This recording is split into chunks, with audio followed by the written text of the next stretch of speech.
ton voisin, ta voisine, sois pur pour que le Seigneur ne se détourne de toi.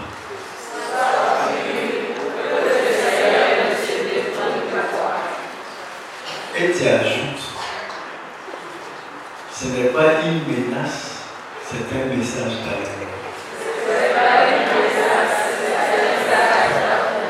Que le nom du Seigneur soit béni.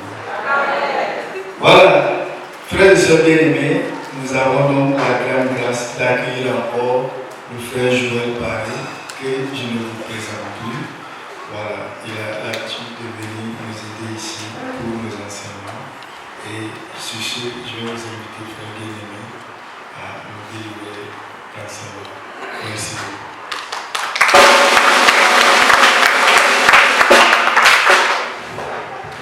Joie du Seigneur.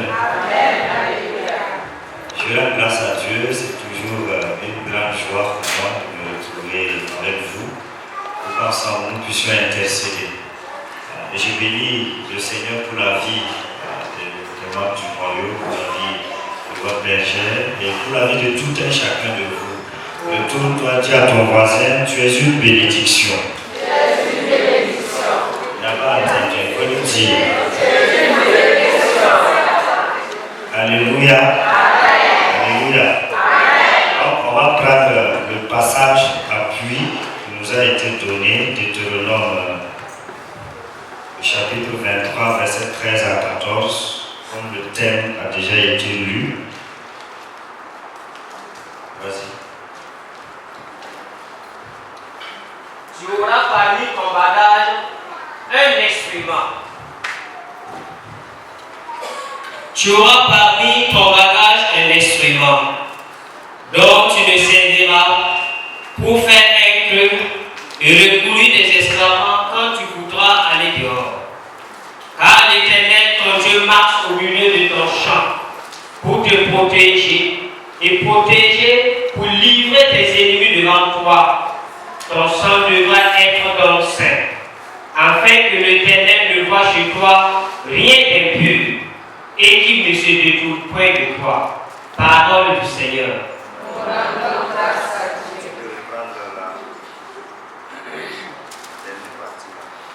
Car l'Éternel, ton Dieu, marche au milieu de ton champ pour te protéger et pour livrer tes ennemis devant toi. Ton sang devrait donc être saint.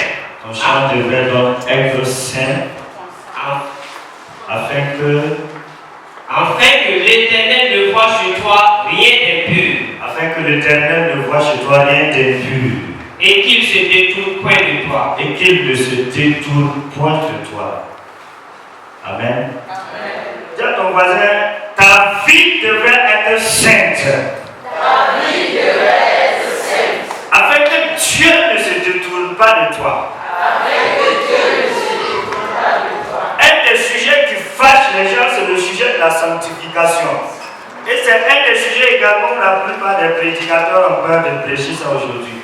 Parce qu'après avoir fini de prêcher, tu vas te faire lyncher. Alléluia.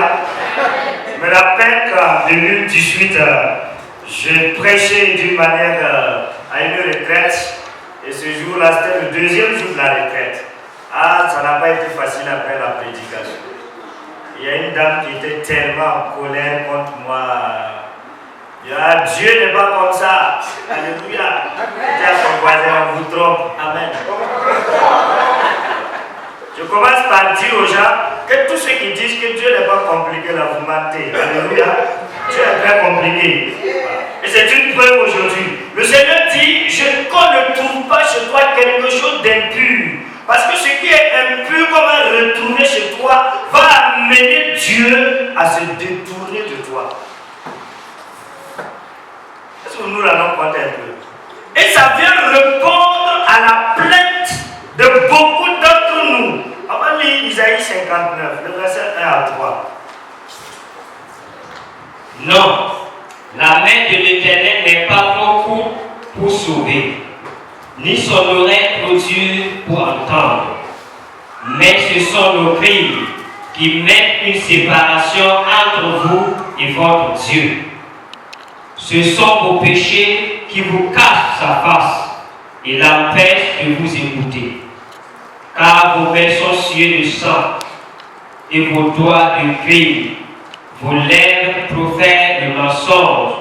Votre langue fait entendre l'iniquité. Amen. Alléluia. Amen. Est-ce que ce verset, ce passage te parle? Le prophète dit que non, en fait, c'est suite à la plainte des gens que Dieu va répondre au peuple à travers son serviteur. Ceux qui disent Dieu ne m'écoute pas, Dieu ne m'entend pas, Dieu est loin. Il dit quoi? Dieu n'est pas loin de toi. Dieu il t'écoute, mais il y a quelque chose. Et cette chose, ce n'est pas Dieu, mais c'est toi-même qui l'as créé. Le péché, tu l'as créé. Tes mains sont sales. Ton cœur est rempli de toutes sortes de débauches. Et c'est ça qui a élevé le mur de telle sorte que la bénédiction de Dieu n'arrive pas à t'atteindre. Et pour que ce mur, pour que la bénédiction de Dieu t'atteigne, tu dois te sanctifier. Alléluia. Alléluia. Qu'on ne trouve pas chez toi quelque chose d'impur. Je prends un exemple terre à terre. Si on fouille même tout de suite, mais après, vous allez aller dans les familles. Combien de femmes prennent des pilules de lendemain? Combien prennent vous appelez des non-plans, des implants? Combien de femmes ont ça à l'église? Elles connaissent bien la doctrine de l'église. Mais vous portez des trucs impurs. Et vous êtes étonné que le Dieu de la paix, le Dieu de la vie ne vous touche pas. Il ne peut pas vous toucher. Vous vous êtes isolé vous-même. Parce que l'entendement que vous avez de la science, vous avez placé la science au-dessus de Dieu. Moi, je dis à une personne, Dieu est capable de régulariser ta naissance. Le nombre d'enfants que tu veux la fixe, et Dieu va te donner ça, après ça il coupe. Alléluia. Il n'y a plus rien. C'est la foi, non? Dis à ton voisin, c'est la foi. Mais, alléluia. Bien-aimés, nous devons nous repentir et nous détourner du mal. Et alors, cela nous permettra de voir la gloire de Dieu. Amen. Et la réponse à toutes les questions des hommes se trouve dans la Bible. Dieu a fait des provisions adéquates afin de couvrir tous les problèmes de nos vies. Ce qui nous empêche de rentrer dans ces provisions-là, c'est le péché.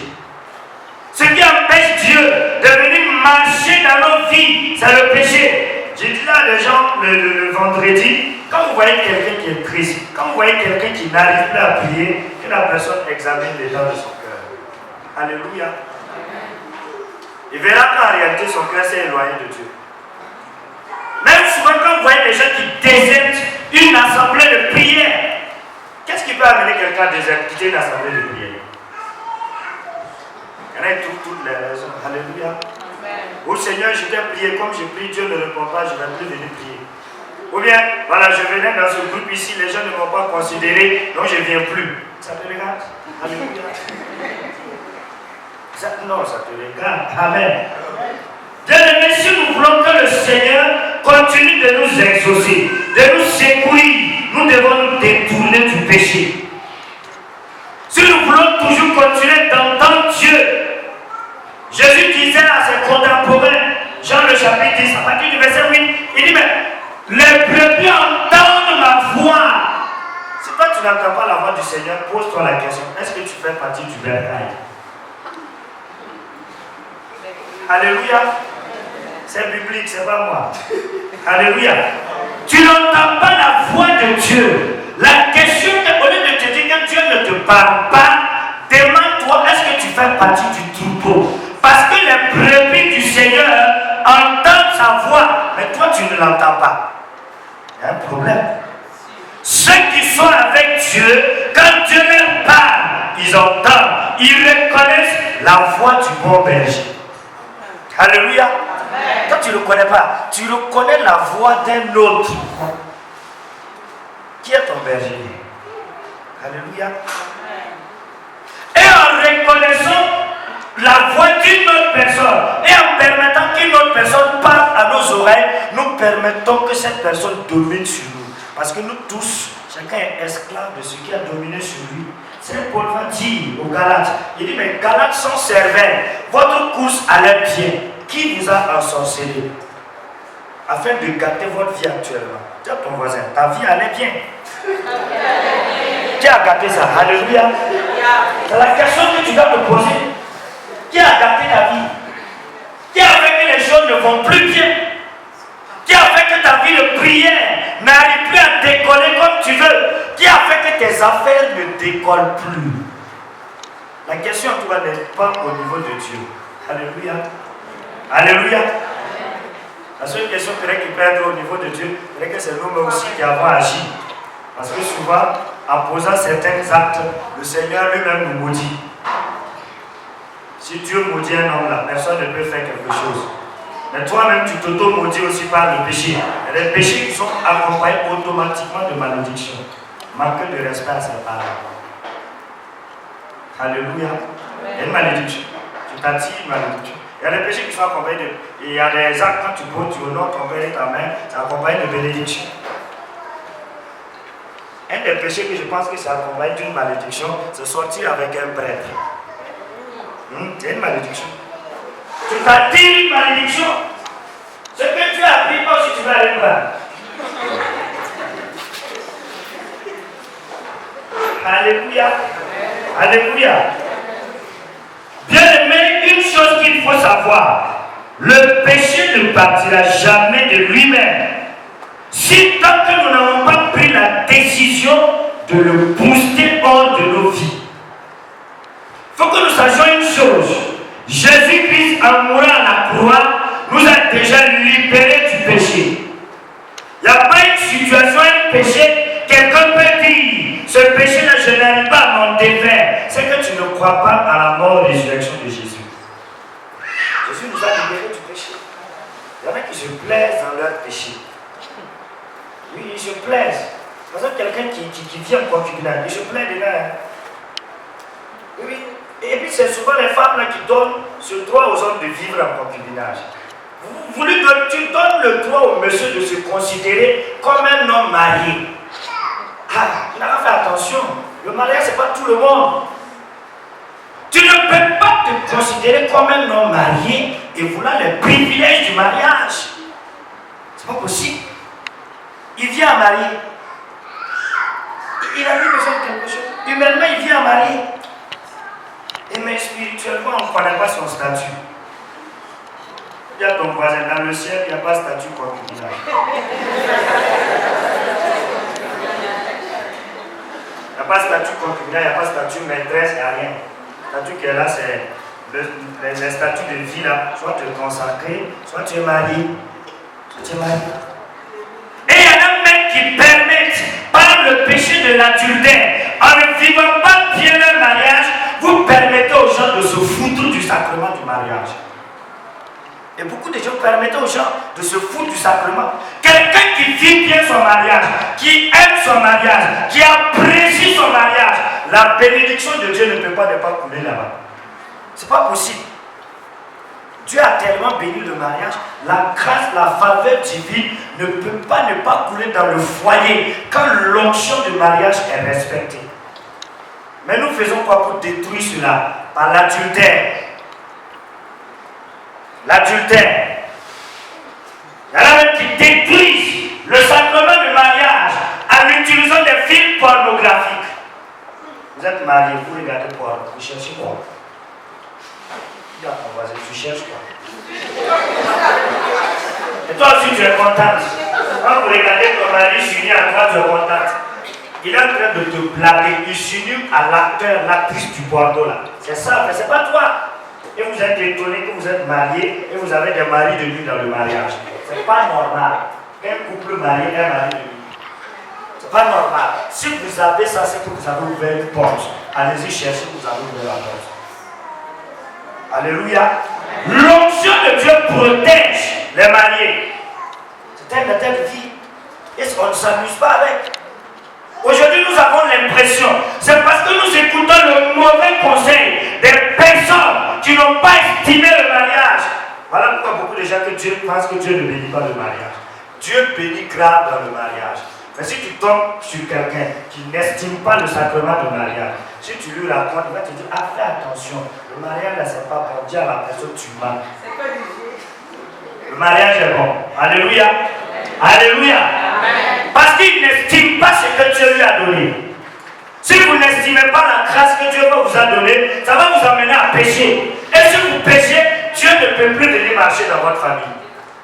À moins que vous ne revenez pour mettre fin à la situation. En ce moment, vous permettez à Dieu de renouer l'alliance et vous lui permettez de revenir marcher. Qu'est-ce que vous avez maintenu d'impur dans le foyer? Je commence par là. Parce que c'est de là que viennent tous les problèmes. Qu'est-ce que vous avez maintenu d'impur dans le foyer? Vous êtes dans le foyer, monsieur n'estime pas son mari. Et monsieur n'estime pas sa femme. La femme n'estime pas son mari. Parce que je l'ai déjà dit ici.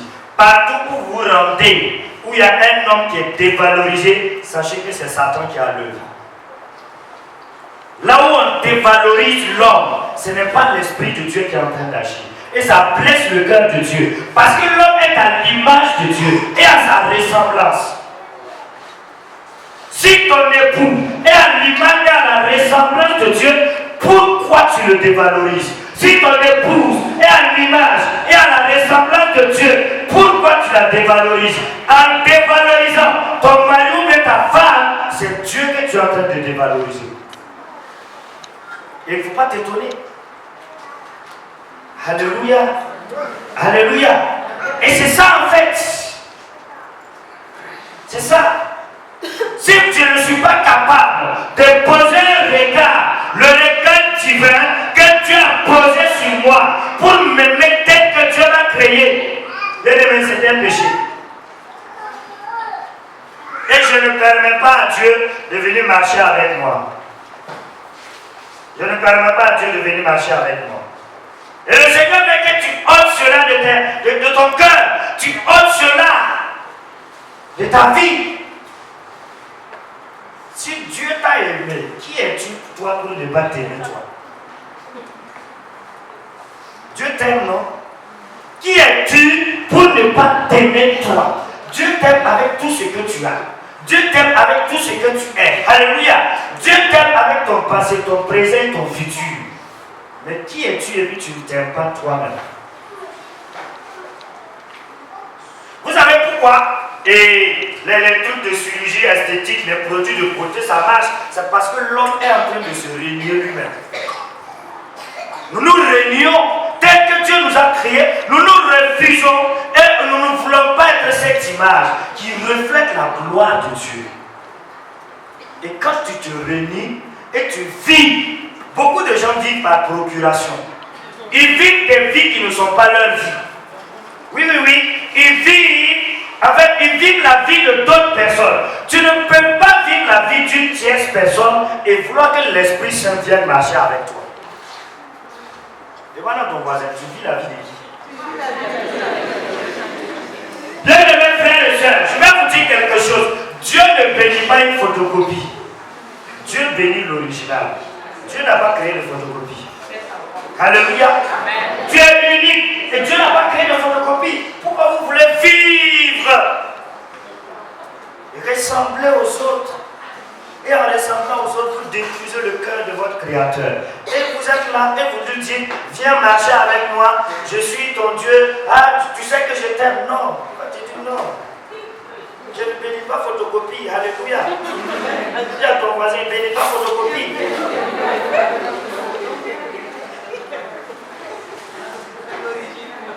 C'est l'original que Dieu bénit. Et il veut venir marcher avec toi. Il veut que tu te détournes de cette image que tu as de toi, que tu te détournes de la manière dont tu te regardes et que tu lui permettes qu'il te bénisse. Alléluia. C'est ça d'abord en fait. C'est ça même le péché, le fait de se renier soi-même. Seigneur, voilà. Je n'aime pas ma taille, je n'aime pas ma forme, je n'aime pas les oreilles. Alléluia. Mais c'est pour toi.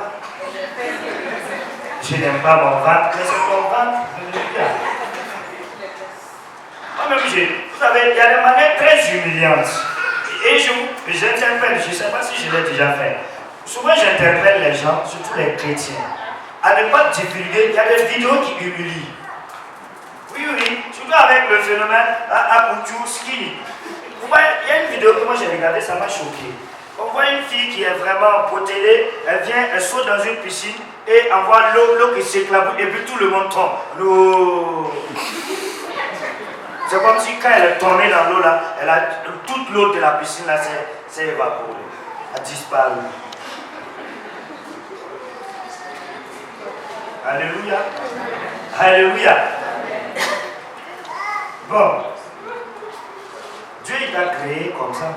Oui. Mais si toi tu ne t'apprécies pas comme ça, tu veux que tu t'apprécies, tu veux comment? C'est une manière de se renier. Et quand tu te renies, l'Esprit de Dieu ne peut pas venir marcher avec toi. Il ne peut pas venir marcher avec toi. Parce que le psaume 139, verset 13 à 14, dit quoi? Nous sommes des merveilles. Alléluia. Nous sommes des merveilles. Nous sommes des merveilles. Et c'est une des choses que nous devons nous détacher. Nous détacher. Parce que ça crée des impuretés. Bon, peut-être que, je ne sais pas, tu as beau, il y a des gens, j'aime souvent dire aux gens, il y a des gens là, il faut vas-y, passe dans toutes les salles de gym, fais tous les cours de sport, alléluia. Si tu as forme, tu as forme. Tu vas juste te muscler, alléluia. On va t'ajouter quelque chose. Parce que c'est génétique, c'est pas nourriture. Il y a des gens aussi, ils sont minces là. Mettez-les dans l'huile. Donnez-leur toutes les boissons, tout. Ils vont manger là. Ils vont rester comme ça. Ils vont rester comme ça. Alors nous diminuons Dieu. Et nous permettons au diable de venir marcher à nos côtés en nous inoculant des pensées de suicide, des pensées où il y en a même qui se raidissent à un moment donné de leur vie. Ils ont tellement vécu, ça a tellement créé des blessures qu'à un moment donné, ils deviennent méconnaissables. Ils n'arrivent plus à se déployer. Combien d'âmes n'arrivent plus à se déployer parce qu'ils se renient eux-mêmes? Combien? Je dis non, si seulement j'étais comme tel là, c'était sûr que j'allais avoir pour moi. Ça n'a rien à voir. Alléluia. J'aime souvent dire aux filles, de toute façon, ta forme est là. Il y a un gars aussi qui aime ça. Si tu gâtes, le gars ne va plus te reconnaître. Raconter une histoire, une dame qui, voilà, le Seigneur mène tellement une mauvaise vie, tout. Et puis le Seigneur lui dit, bon, voilà, je vais retirer ta vie. Et elle a pleuré, et puis Dieu dit, ok, je t'ajoute 3 ans. Tu vas vivre pendant 3 ans, et après tu vas mourir. Elle est allée, le Seigneur a dit que j'ai 3 ans, je vais profiter de la vie. Alléluia.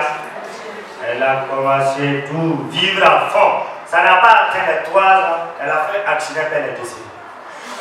Elle arrive devant Dieu, il dit, mais Dieu, tu n'as pas respecté ta parole. Que non, tu as dit 3 ans, le Seigneur dit, mais c'est qui? Alléluia. Il dit, mais c'est moi la femme qui était malade, et puis tu as dit, Seigneur, je ne savais pas, tu as changé, je ne t'ai pas reconnu.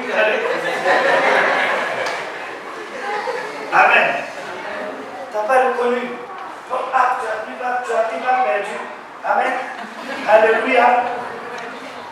Bien-aimés, le Seigneur veut réellement que nous retrouvions notre identité. Quand nous indexons nos vies, nos vécus quotidiens, quand nous parlons de la sanctification du péché, cela ne suffit pas qu'on est plus saint que les autres. Et quand elle m'a contacté pour que je donne l'enseignement, j'ai dit, mais Seigneur, c'est bizarre, alléluia. Ça veut dire que quand on te contacte pour ce genre de thème, ça veut dire que c'est toi-même d'abord que Dieu veut en réalité. C'est toi-même ta vie là que Dieu veut toucher. Voilà pourquoi il permet qu'on te confie le thème. Amen. Parce qu'en prêchant, tu te prêches à toi-même.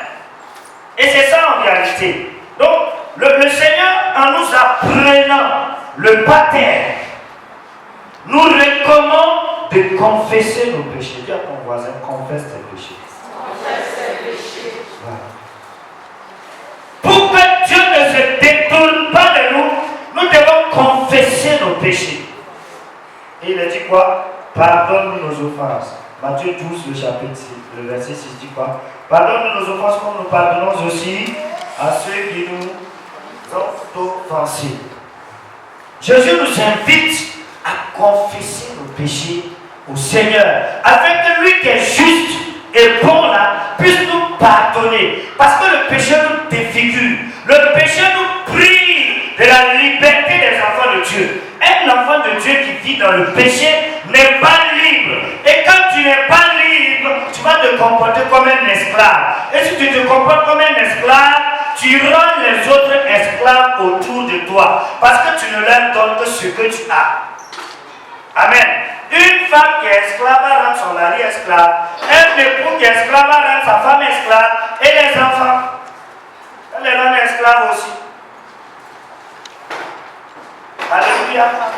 Alléluia. Bien-aimé, cette recommandation du Seigneur est très importante. D'autant plus que nos péchés érigent une barrière entre Dieu et nous. Et cette barrière empêche l'exaucement de nos prières. Je vais le dire à quelqu'un, si jusqu'à présent Dieu ne t'a pas exaucé, revois ta conduite. Oui. Vous savez, je suis tombé, j'étais en train de méditer une fois le livre de l'Apocalypse. Apocalypse, le chapitre 2. Le Seigneur reprochait des choses étranges quand même à des gens qui étaient très engagés, à des églises. J'étais quand même un peu choqué. Alléluia. Je vais lire quelques versets, vous allez voir. Il dit, à l'ange de l'église qui est à Spire, écrit, ainsi parle celui qui est le premier et le dernier, celui qui était mort et qui est entré dans la vie. Je sais ta détresse et ta pauvreté. Pourtant tu es riche. Je connais les propos blasphématoires de ceux qui se disent juifs et ne le sont pas. Ils sont une synagogue de Satan. Sans aucune crainte pour ce que tu vas souffrir. Voici que le diable va jeter en prison certains des vôtres pour vous mettre à l'épreuve et vous serez dans la détresse. Pendant 10 jours, sois fidèle jusqu'à la mort et je te donnerai la couronne de la vie. Alléluia. Il continue. Il dit l'église de Pergame. Il dit quoi? Je sais où tu habites. C'est là que Satan a son trône. Mais tu tiens ferme à mon nom. Tu n'as pas renié la foi. Même dans les jours où Antipas, mon témoin fidèle, a été mis à mort chez vous, là où Satan habite. Mais j'ai quelque chose contre toi. Tu as là des gens qui tiennent ferme à la doctrine de Balaam. Celui qui enseigne à Balaam comment faire trébucher les fils d'Israël pour qu'ils mangent des viandes offertes aux idoles et qu'ils se prostituent. De même, tu as toi aussi des gens qui tiennent ferme à la doctrine des Nicolaïtes. Voyez, le Seigneur dit, je vais paraphraser, le Seigneur te dit, en réalité, je sais, tu viens avec des gens qui aiment le péché. Tu vis pas peut-être avec un époux, avec une épouse, qui ne prie pas. Mais toi, tu tiens ferme. Mais j'ai quelque chose contre toi, c'est qu'actuellement, tu as commencé à tolérer le péché. Tu as commencé à aimer cette compagnie-là. Tu as commencé à aimer la compagnie des pécheurs. Être à leur compagnie ne te dit plus rien. Tu as commencé à écouter leurs propos blasphématoires. Quand ils parlent des paroles perverses, ça te plaît même. C'est ce que le Seigneur dit. Je paraphrase. Alléluia. J'ai cela contre toi. Il dit, il faut que tu changes. Dis à ton voisin, il faut que tu changes. Tu vis dans un silence coupable. Tu vis dans un silence coupable. Face au péché, face à la débauche, face à ta copine qui sort avec un gars marié, tu es dans un silence coupable. Le Seigneur dit, je te reproche cela.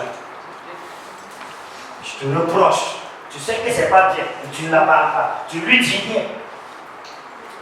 Tu sais que ton ami, il a une maîtresse.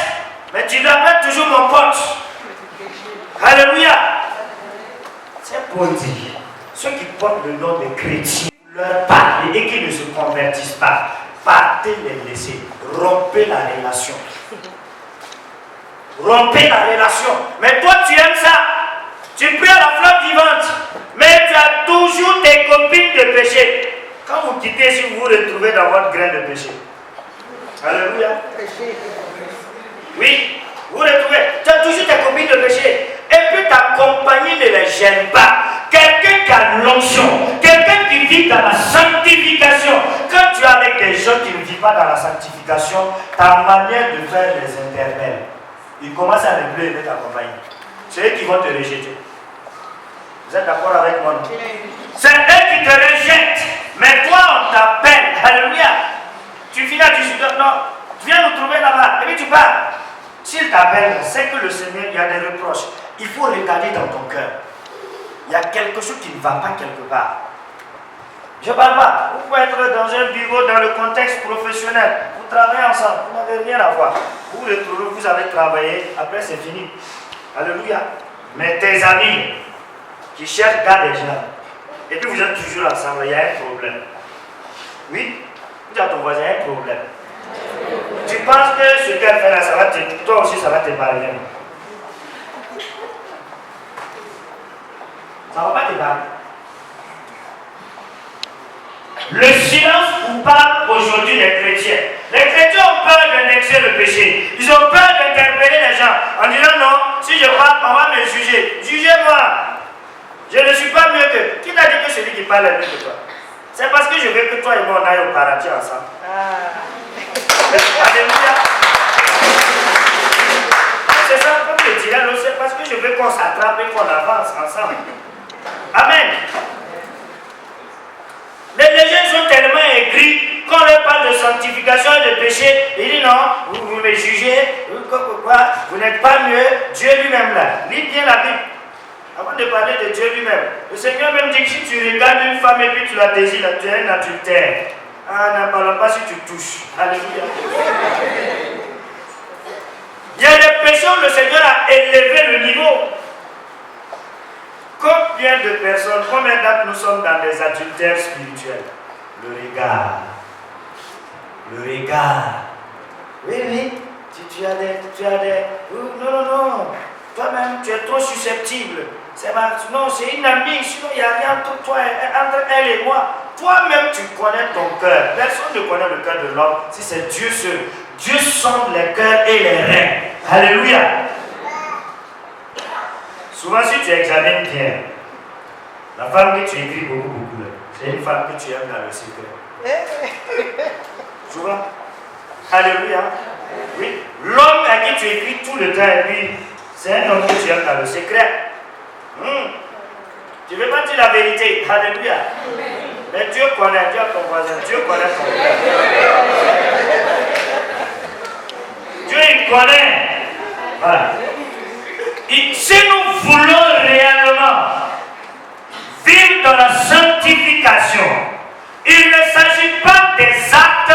Voilà, j'étais dans ceci et puis maintenant je ne le fais plus. Bien-aimé, quand nous prenons le confiteor, on dit quoi? J'ai péché en parole, en pensée, en acte. Alléluia. Combien de gens ne sont plus dans l'impureté, mais leur pensée, si Dieu permettait de projeter, ma foi, ça a bruit de toutes les scènes. Amen. Mais il ne fait plus. Peut-être parce qu'il n'a plus l'occasion. Alléluia. Mais ses pensées sont dedans. Combien de personnes se masturbent dans la pensée? C'est beaucoup. C'est l'image là. L'homme est égal à ses pensées. Demande à ton voisin, tes pensées c'est comment? Tes pensées, Dieu veut les sanctifier. Si le démon a pris possession de tes pensées, il faut savoir que tu ne pourras rien réaliser. Le projet auquel Dieu veut t'établir, sur lequel Dieu veut t'établir, si le démon a pris possession de tes pensées, dis bye bye à ces projets-là. Si l'impureté a pris possession, la haine a pris possession, la jalousie a pris possession, l'égoïsme, l'orgueil, si cela a pris possession de tes pensées, dis bye bye à certaines bénédictions. Il y en a qui sont incapables de bénir des gens. Ils ne peuvent pas bénir. Quand il entend que quelqu'un a réussi son cœur, en même temps sa tension monte. Oui, la tension monte. On lui dit, c'est ma tension là qui a recommencé. Tu sais pourquoi ce qui a fait recommencer ta tension. Tu connais ce qui a déclenché ta tension. Dans ton voisin, ce qui a déclenché la tension là, tu connais. Tu connais. Tu as appris qu'il y a un collègue qui a eu une promotion. En même temps, où ma tension est montée. Seigneur, c'est pas possible. Hey, alléluia. Nous n'avons pas les mêmes jours d'élévation. Nous, ce n'est pas tout. Dieu ne visite pas tout le monde en même temps. Oui. Il y a des cadeaux, il passe et puis il dépose. Toi c'est ton tour, chacun passe. Mais si toi, tu passes tout ton temps à regarder le tour des autres,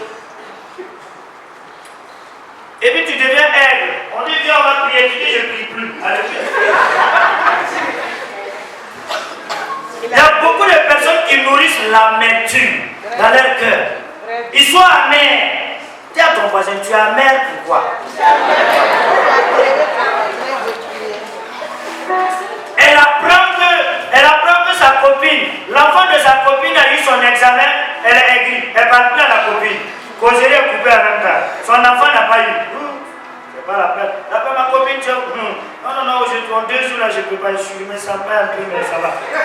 Dis à ton voisin, c'est la jalousie là. Il y a beaucoup de parents qui sont amers comme ça. Soit amers, soit aigres. Parce qu'ils ont appris, vous êtes ensemble, et puis l'enfant de l'autre a réussi. Et toi, ton enfant n'a pas encore réussi. Tu deviens amer. Ou bien il y en a même qui vont rentrer là. Ils attrapent l'enfant et le frappent. Toi, tu es quel genre d'enfant? Tu vois, ta camarade là, elle est première de classe. Toi, tu es dernière. Où tu vas me tuer dans ce pays là? Non. Qu'est-ce que c'est toi seulement qui va me tuer? Alléluia. On dit à ton voisin, il ne faut pas mettre ton amertume sur ton enfant. Ton enfant et les enfants des autres ne sont pas en compétition. Ton mari et le mari des autres là ne sont pas en compétition. Si l'autre son mari, on l'a nommé au conseil des ministres, pourquoi tu veux que ce soit ton mari forcément qu'on nomme? Ça fait quoi? Ça fait rien. Même si on ne l'a pas nommé. Donc il sait dire ton mari quoi. Non. Nous sommes amers. Et on ne peut pas prier dans l'amertume et être béni. On ne peut pas être amer et vouloir que Dieu vienne marcher avec nous. Comment est-ce qu'il viendra marcher avec un cœur qui est amer? Quelqu'un qui n'arrive pas à apprécier la bénédiction que Dieu a déposée dans la vie de l'autre. Il y en a même quand il t'apprécie. On va croire que c'est une vraie appréciation. Ils sont en train de préparer un coup. De toute façon, là, ils vont te libérer après. Ils vont venir t'apprécier sur le collet à toi. Ils veulent des secrets. Alléluia. Non, je vais aller me lancer. Ça là, c'est pas clair. De toute façon, dont elle est là, c'est pas clair. Je vais voir ce qui est là. Alléluia. Et quand elle a les bons dons maintenant, elles sont les pères divines.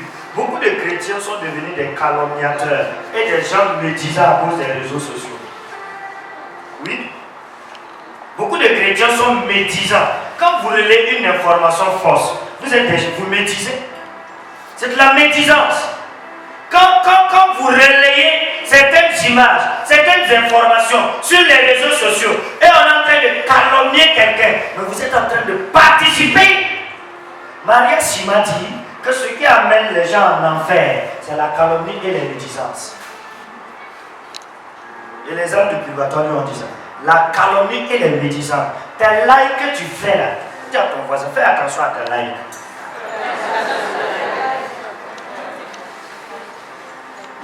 Vous voyez non? Les gens sont tellement accrochés à relayer les mauvaises informations. Et c'est ça qu'ils vont appeler information croustillante. Alléluia. Si on met tout de suite, oh et quoi, scandale, un prêtre est tombé. Vous allez voir, tout le monde va aller chercher pour voir. Et puis en bas, on va mettre non, avec ce Jésus qui est de passage. Alléluia. On le met. Alléluia. Ils ne sont pas contents parce que l'information n'est pas vraie. Et nous tous on va aller, ouh, tu vois, il y en a qui vont se désoler. Ouh, les hommes de Dieu, ils ne sont pas sérieux. Ils sont pas sérieux. Non! Il ne faut pas rêver. Il y a Saint Hébreu qui dit que, en fait, l'amour doit nous amener à couvrir la faute et non pas à divulguer la faute. L'amour doit nous amener à couvrir la faiblesse de l'autre. Maintenant, on reprend sa propre même. Alléluia. Il y en a qui veulent être les premiers dans les fausses informations. Heureusement, quand tout le monde est en train de réclémater ça, alléluia. Il y en a qui sont premiers dans les calomnies. On dit non, c'est moi-même. Ça là, non, c'est moi-même qui. Alléluia. Oui. Nous nous associons. Nous avons formé une association des gens qui calomnient. Oui. Nous avons formé des associations des personnes qui méditent. Comment une langue qui médite peut prendre autorité sur un démon? Comme une langue qui médite, comme une langue qui maudit, comme une langue qui calomnie peut ordonner à un esprit de quitter au nom de Jésus. Il va faire comment? Saint Jacques dit, la même source là ne peut pas produire, tantôt ça produit ce qui est bon, tantôt ça produit ce qui est mauvais. Vous avez déjà vu un manguier qui produit du citron? C'est pas possible. C'est pas possible. Vous dites à ton voisin, il faut quitter ces associations-là. Il y en a même qui sont dans des associations. Moi je viens de là. Mais vous allez souiller. Les foyers vont mal parce que les gens ils souillent leur intelligence à longueur de journée. Ils sont dans des associations, dans des groupes WhatsApp, le secret des femmes. Le secret des femmes. Comment maintenir son nom, comment le faire payer beaucoup d'argent en un temps record. Bon, alléluia. Regarde ton voisin, bon. C'est pas de bon goût. C'est pas de bon goût. Des trucs qui nous vous conseillent. Vous pensez que c'est les positions sexuelles qui maintiennent un foyer? Je suis désolé, hein. C'est pas position. Dans ça, il n'y a pas position. Alléluia. Ce qui maintient l'harmonie dans le foyer, c'est quand vous allez mettre Dieu dans votre foyer. C'est ça qui va maintenir. Vous n'allez pas. Les gens ne vont pas chercher les choses très loin. Dieu qui a créé le sexe là. Dieu même sait comment l'utiliser. Demandez-lui. Alléluia. Dis à ton voisin, demande-lui. Vous n'avez pas besoin d'écouter les pervers narcissiques. Et les gens, ils vous pervertissent. Ils vont polluer votre mentalité. Polluer. Et quand votre mentalité est polluée, votre vie de foyer est polluée. Et là où est la pollution, là où est la pollution, là où il y a la nourriture polluée, là où il y a une nourriture avariée, vous attirez les vautours. Et les vautours, c'est le diable. Vous attirez les vautours. Le démon ne vient que là où ça sent mauvais. Le démon vient quand ça sent mauvais. La pourriture. Je me rappelle une fois, j'intercédais pour quelqu'un. Et le Seigneur m'a montré la personne. C'est vraiment à mes débuts. J'ai été choqué par l'image que j'ai vue. Ça va être un peu. J'ai vu. Prie pour que ma miséricorde le relève. C'est de ça qu'il a besoin. Bien-aimés frères et sœurs, la bonne nouvelle pour un pauvre, la bonne nouvelle pour un pécheur, ce n'est pas de dire tu vas te marier, tu vas avoir beaucoup d'argent, tu vas avoir beaucoup d'enfants. La bonne nouvelle pour le pécheur, c'est de s'entendre dire tu es délivré de ton péché. Jésus-Christ te relève. Car la miséricorde de Dieu, c'est la bonne nouvelle pour le pécheur. Et tant que nous ne corrigeons pas cet état de vie, comme le Seigneur l'a déjà dit aux Israélites, il ne peut pas venir marcher avec nous. Il va se détourner. Dieu ne peut pas venir marcher. Et c'est seulement si nous nous levons et nous crions à lui, Seigneur, prends pitié de moi. Vous tous le connaissons les conséquences du péché. Le terrorisme, c'est la conséquence des péchés. L'injustice, les petites injustices dans la maison, ça monte, et puis ça atteint tout le monde. C'est la conséquence des injustices. Des gens qui sont brimés. C'est ça comme ça, c'est le péché. Et il faut supplier le Seigneur par rapport à ça. Il y a eu trop d'injustice dans ce pays. Beaucoup de gens qui ont été brimés dans leurs droits. Tu as droit à des choses, mais on ne te donne pas. Et on te dit clairement, tu fais, on te fait, et puis il n'y a rien. Amen. Oui, on a entendu ça. Il y a des gens qui étaient comme des petits dieux. Ça fait combien de générations qui ont été brimées? Alléluia. Alléluia. Mais à un moment donné, ça rentre dans une révolte. Et c'est ça en fait. Et nous sommes tous coupables. Quand on parle de terrorisme, il y en a qui pensent que non, ils ne font pas partie de ton voisin, tu es responsable. Oui. Tu es responsable si tu maltraites ta fille de ménage. Tu es responsable, tu maltraites le petit neveu qu'on a envoyé pour étudier chez toi. Les petits mendiants en circulation, quand tu les regardes avec dédain, comme si ce n'était pas des créatures, quand tu regardes l'enfant de l'autre, tu minimises, comme si ce n'était pas un humain. Quand tu maltraites ta femme, tu maltraites ton mari, tu maltraites tes enfants, ton entourage, tu es grand patron au bureau, tu te comportes comme quelqu'un qui ne réfléchit pas. Quand les gens m'entendent le bruit de tes souliers sur moi, tout le monde a peur. C'est quel genre de patron ça? Non? C'est quel genre de patron? Il faut que des mères de famille et des pères de famille courent devant toi. Puis ça te plaît. Il y en a qui aiment ça. Hein? Ah, moi au service là, les gens ils me connaissent. Toi-même Dieu te connaît aussi. Alléluia. Dieu te connaît. Il y a des péchés qui crient. Il y a des péchés qui crient devant le trône vengeance. Les péchés de l'injustice, ce sont des péchés qui crient vengeance. Les péchés de l'avortement. Combien de personnes avortent par jour? Combien d'avortements on a? Ne serait-ce même qu'à dans la ville de Ouagadougou. Combien d'avortements dans les foyers? C'est des péchés qui crient vengeance. Le sang de l'innocent crie vengeance, comme le sang d'appelle le juste.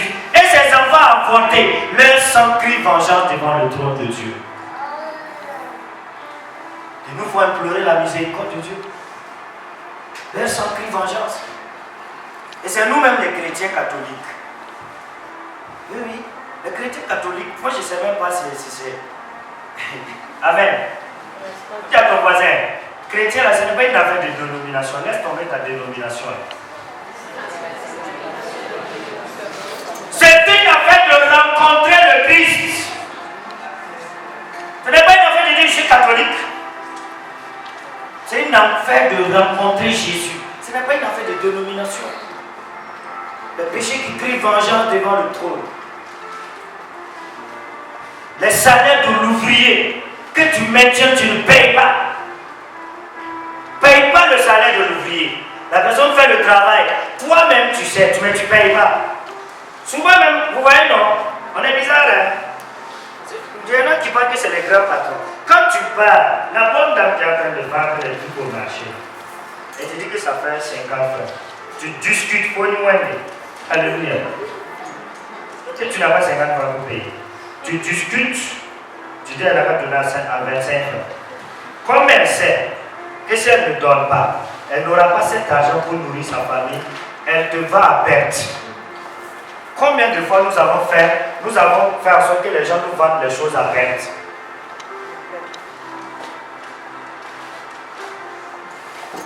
On a fait, les gens, ils nous vendent, il y a des choses qu'on nous vend à perte. Il y a des choses que tu n'as pas besoin de discuter. Tu n'as pas, qui n'est quand même pas à ça près. Tu as ton voisin, tu n'as pas besoin de discuter le prix de ça. Ah bah, tu travailles pour quoi? Alléluia. Au contraire même, l'argent que tu donnes là, en fait, tu bénis la personne en même temps. Tu achètes et puis tu l'encourages. Vas-y, beaucoup de courage. Que Dieu bénisse ton commerce. Mais tu discutes. Quand la personne te dit, bon, Je fais comment? Il n'y a pas marché. Je te donne. La personne, ça pète. Et après, c'est le même qu'il passe devant ton restaurant, devant ta boutique. Et il est tombé, non? C'est vous qui m'avez fait tomber. Vous discutez trop les prix des choses. Alléluia.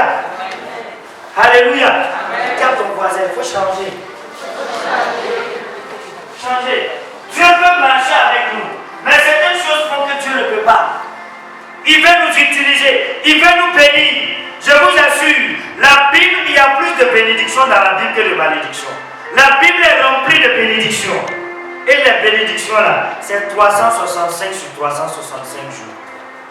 Tous les jours avec son lot de bénédictions. Hein? Et le Alléluia. Alléluia. Mais si nous avions vraiment reçu le Seigneur, si nous sommes réellement des fils de Dieu, alors Dieu veut faire de nous un peuple saint. 1 Pierre 1, chapitre 1, verset 15 à 16. Et Dieu ne veut plus que nous soyons comptés parmi les pécheurs, mais plutôt parmi les saints. C'est ça en fait. Dieu veut nous compter parmi les saints. Nous sommes un peuple saint, race choisie, alléluia, sacerdoce royal, nation sainte. Dis à ton voisin, nation sainte. Et vous faites, vous êtes une race royale. Alléluia. Nous ne devons plus vivre dans le péché, mais marcher dans la sanctification. Si tu veux voir Dieu agir dans ta vie, alors sanctifie-toi. Hébreux 12, 14 dit, recherchez la sanctification, sans laquelle nul ne verra Dieu. Recherchez la sanctification, sans laquelle nul ne verra Dieu. L'ennemi trompe les chrétiens en leur montrant des modèles de gens qui ont réussi, de faux serviteurs de Dieu, des païens qui semblent prospérer dans plusieurs domaines de leur vie, alors qu'ils marchent constamment dans le péché. Et c'est une tromperie du diable. Il nous présente certains modèles. Vous savez, quelqu'un disait que non, on a l'impression que les catholiques ils ne sont pas riches. J'ai dit non. Moi je crois vraiment que les plus riches sur cette terre, ce sont les chrétiens catholiques. Ce sont les chrétiens. Parce que le chrétien, quand il est très riche, il devient très humble. Ils sont très humbles. Les chrétiens qui sont riches sont très très humbles. Vous n'allez pas le sentir. Parce que ce n'est pas une richesse qui brime l'autre. Ce n'est pas une richesse qui spolie le pauvre. Il sait que ce que lui il a, c'est Dieu qui lui a donné. Il est redevable à Dieu. L'orgueil, c'est quand tu te dis, là où je suis là, personne ne m'a aidé à être là-bas. C'est moi-même. Alors que non, c'est Paul dit, j'ai pu tout par celui qui me rend fort. Est-ce qu'il a dit que c'est par lui-même? Il a dit, je peux tout. Il ne s'est pas arrêté là-bas. Il dit, par celui qui me rend fort. Alléluia. Mais quand on est orgueilleux, nous disons, c'est moi. Personne ne m'a aidé. C'est Dieu qui t'a aidé. Dis à ton voisin, c'est Dieu. C'est Dieu qui t'a aidé. Dieu t'a aidé. Mais qu'est-ce que nous avons fait? Nous avons fait. Ne nous laissons pas tromper par l'ennemi. Ne regardons pas ceux qui vivent constamment dans le péché et puis emprunter leur voie en se disant qu'ils ont trouvé la voie du succès. C'est erreur. Saint Paul va dire aux Corinthiens, 1 Corinthiens chapitre 6, verset 9 à 10, il dit, ne savez-vous pas que les injustes n'hériteront pas du royaume des cieux? Et ne vous y trompez pas, ni impudiques, ni idolâtres, ni adultères, ni les efféminés, ni les infâmes, ni les voleurs, ni les cupides, ni les ivrognes, ni les outrageux, ni les ravisseurs, ils n'hériteront du royaume des cieux. Est-ce que c'est clair? Ils ne vont pas hériter. Ne vous y trompez pas. Ne savez-vous pas que les injustes n'hériteront pas du royaume des cieux? Souvent je dis aux gens, la vie que nous sommes en train de mener là n'est qu'une partie de notre vie. Ce n'est pas toute notre vie. Ce n'est qu'une partie. Imagine-toi que qu'est-ce que ça va te servir? Que c'est à l'homme de gagner toutes les richesses du monde et s'il perd son âme. Si tu perds ton âme, il y a une situation qui m'a écœuré. Une personne qui était très engagée dans notre paroisse.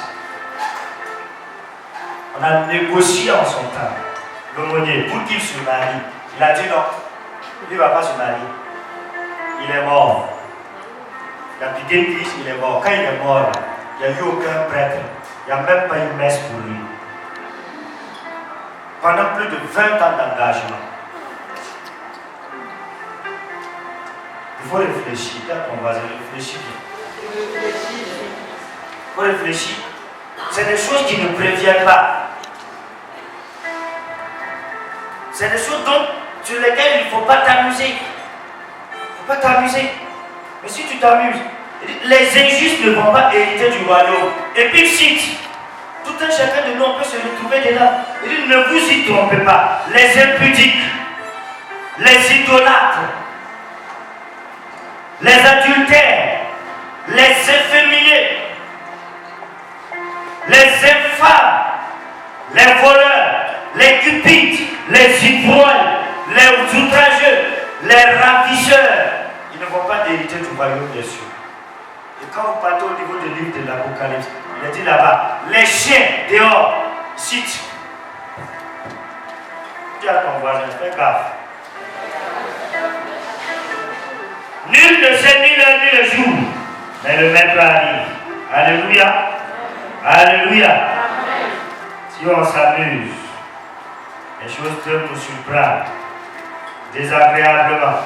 Et on dira, il dit aux gens souvent, il faut faire attention.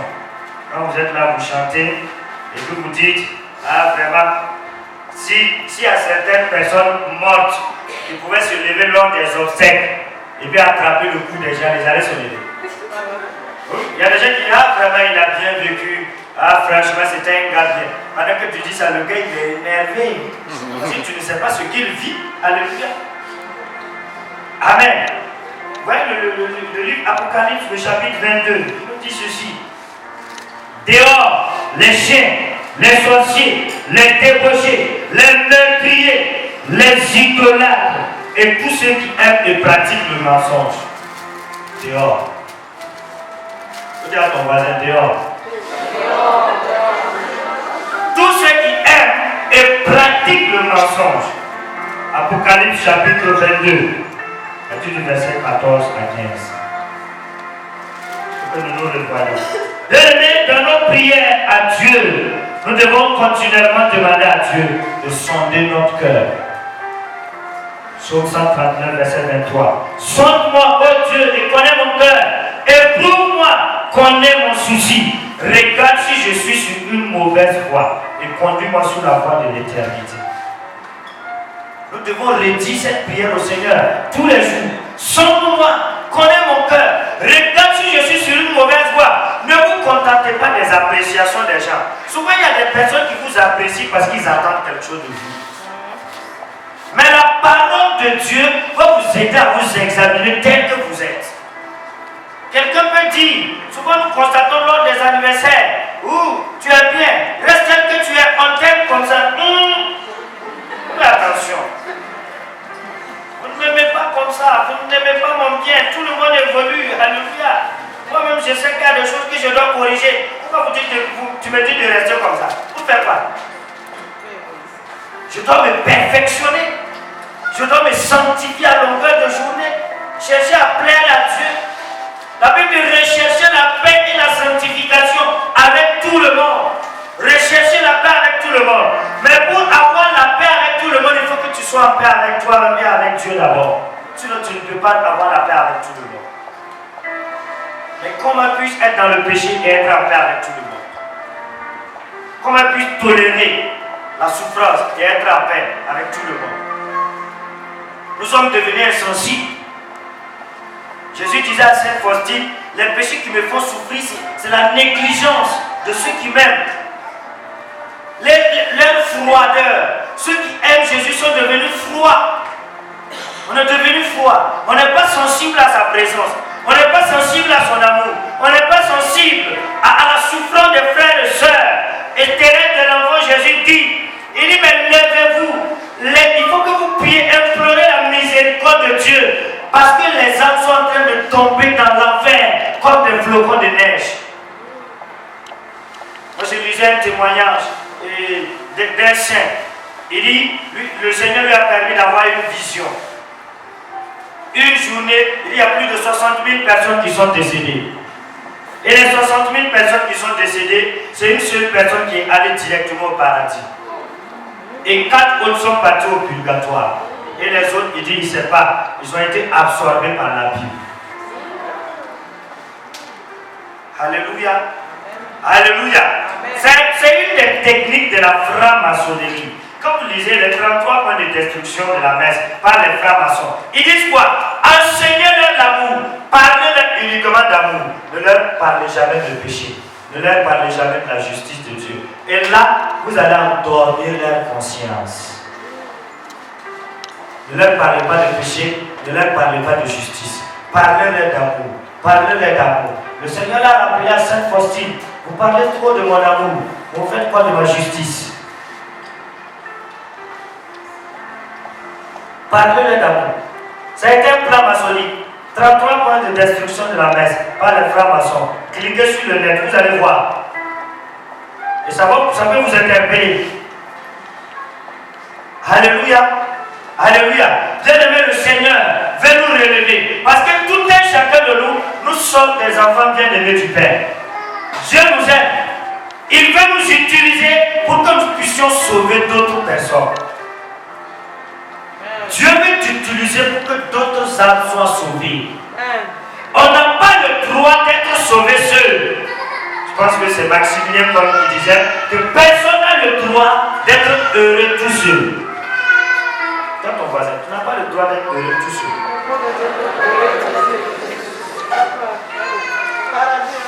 Alléluia. Alléluia. Le Seigneur est là pour nous. Il est rempli de miséricorde. Répentons-nous pendant que nous sommes vivants, afin que ça ne soit trop tard. Ah, on va commencer à dire sur le seuil de ta maison. Ah, c'est vraiment sur le seuil. Si ça vient de trouver que tu es sur le seuil déjà, alléluia. Si tu es sur le seuil de la maison du Père, voilà. Demandons à Dieu de nous sonder. Voilà. Demandons à Dieu de sonder notre cœur. Qu'est-ce qu'il y a dans mon cœur?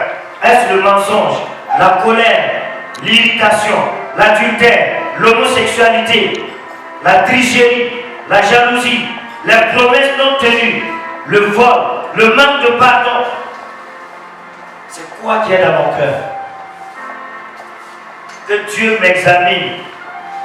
Et ce sont, nous pouvons citer, on peut prolonger la liste, la paresse, la gourmandise. Souvent j'aime taquiner un peu les gens quand on prêche. Et j'aime parler du péché de la gourmandise. Beaucoup de gens sont gourmands, alléluia.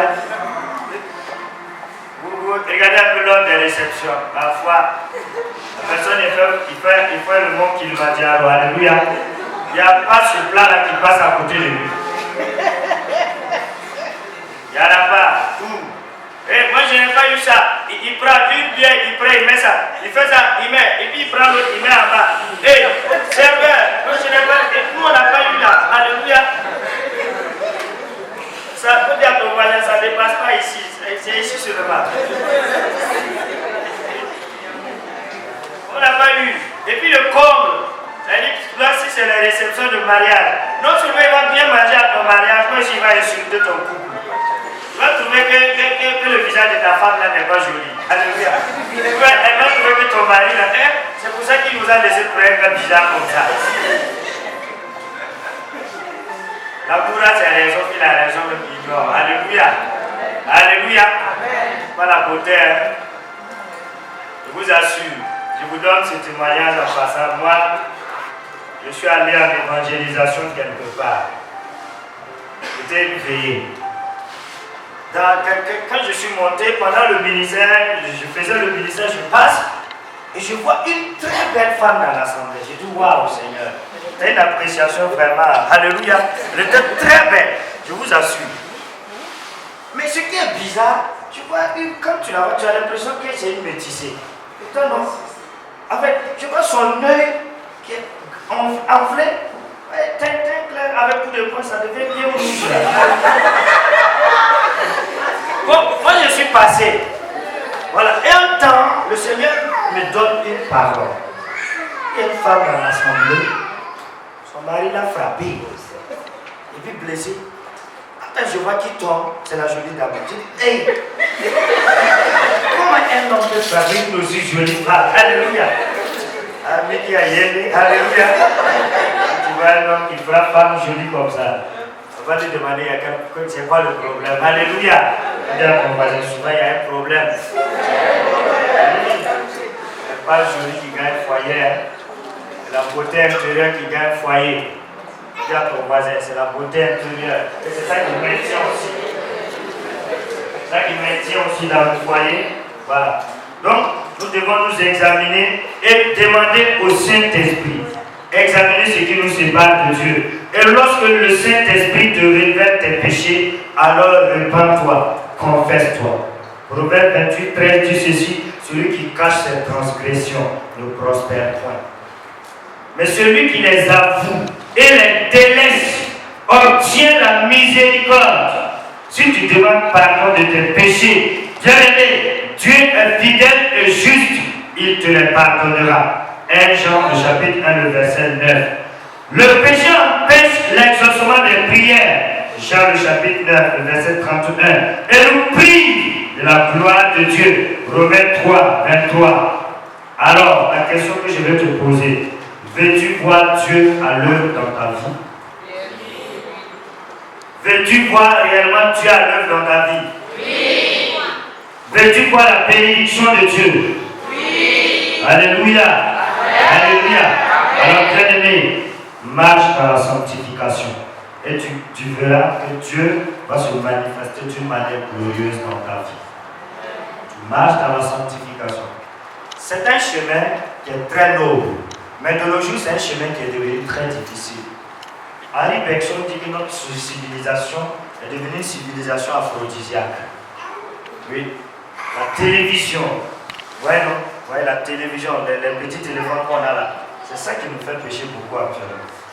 Et nous avons introduit même le péché dans nos familles par la télé. Oui? Les programmes de télé que vous observez, c'est quoi et quoi? Quelqu'un, je lisais un document, le titre du livre là, c'est de la séduction. J'ai oublié l'auteur, mais c'est un exorcisme qu'il a écrit. Le titre c'est de la séduction.